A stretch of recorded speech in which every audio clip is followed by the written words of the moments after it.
开始，走。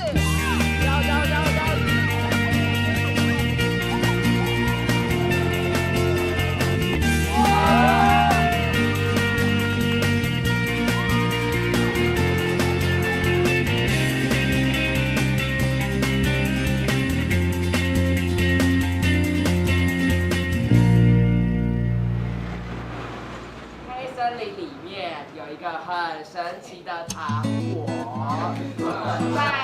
周末，这群来自建中与北一女的学生们，不像其他同学在家休息或忙着补习，而是讨论着2个月后的服务队行程。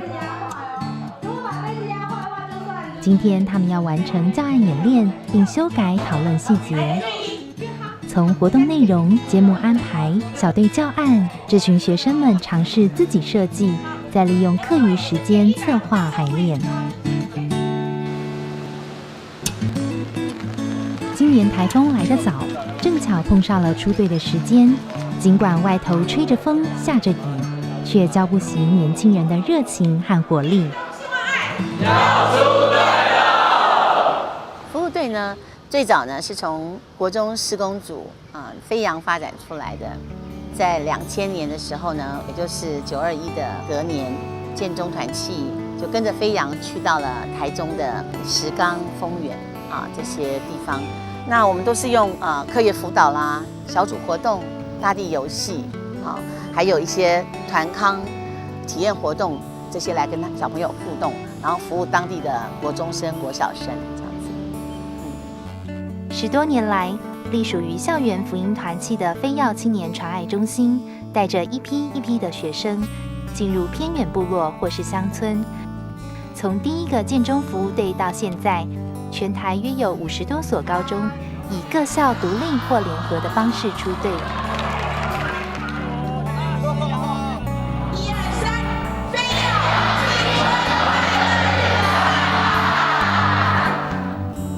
时空转换到位于彰化方院的一间小教会，一群来自台中的高中职学生放下行李，即将在这里展开2天的服务行程。没电视、没电脑，甚至要忍耐1天不洗澡，自己铺睡袋、睡地板。奇怪的是，没有人抱怨发牢骚。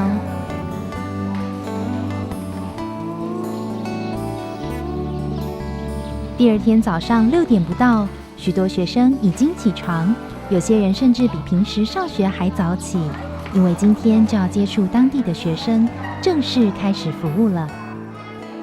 有一只小羊非常特别，有没有看出来那只小羊在哪里？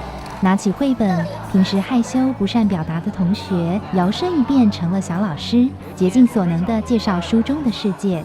在这里，每一个学生都肩负不同的任务，有的负责带活动、炒气氛，有的负责说故事、上台演戏。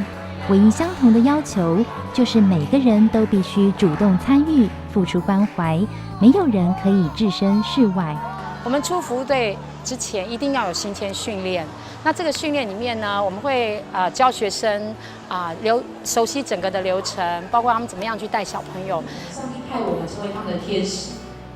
我们一定是训练学生要学习舍己的精神，好，因为我们去服务不是去度假的，而是我们要学习不是用一个优势的文化去侵入，而是跟他们在一起，然后放下自己，这样子有最好的预备，我们才可能有最好的服务品质带到当地。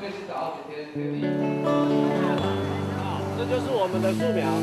那种的时候，一般就是种。离开熟悉的城市，许多学生们第一次尝到种树的辛苦和乐趣。透过服务学习，学生能发现问题、改进经验、寻求解决之道，自然而然地磨练出领导、沟通、互助合作的技巧，也从服务的过程中打开心胸和视野，学习去尊重和关怀社会上不同的角落。这个拍高档，你就辛苦的哦。那在学校里面呢，他们呢会从课本还有黑板上学到知识，这样。可是呢，到了服务队的里面，他们所接触的人事物都可以是他们的老师。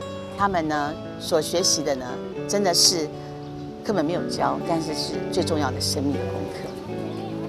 一个台湾，2个世界，跨出舒适圈，让学生们拓展自己的生命经验，找到生命价值，学习知足与感恩。